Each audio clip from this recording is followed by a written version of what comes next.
សួស្តីពុកម៉ែបងប្អូនបាទតោះពុកម៉ែបងប្អូនបាទដែលមានតម្រូវការប្រភេទព្រុសបាទរឆ្នាំខ្ពស់តម្លៃសមរម្យប្រភេទឡានស្អាតបាទសម្រាប់មួយគ្រឿងនេះគឺមកដល់កំពង់សោមថ្ងៃទី29ខាងមុខនេះហើយពុកម៉ែបងប្អូនបាទអញ្ចឹងធ្វើការកក់មុនយើងខ្ញុំគិតតម្លៃពិសេសជូនពុកម៉ែបងប្អូនបាទ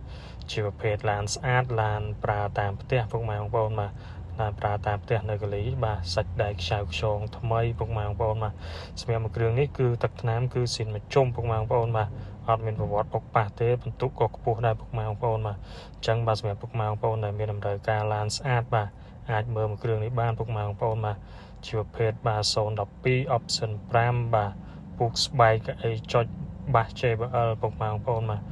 សម្រាប់មួយគ្រឿងនេះគឺនៅស្អាតពុកម៉ែបងប្អូនបាទទាំងខាងក្នុងខាងក្រៅទឹកថ្នាំនេះគឺនៅ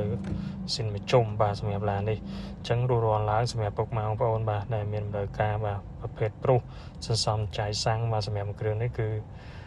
កក់មុនបាទយើងខ្ញុំគិតតម្លៃពិសេសជូនពុកម៉ែបងប្អូនបាទតម្លៃត្រឹមតែ20000ស្ដើងទេសម្រាប់ពុកម៉ែបងប្អូនបាទធ្វើការកក់មុនយើងខ្ញុំរៀបចំជូនមកស្អាតធានាជូនទៀតបាទអរគុណច្រើន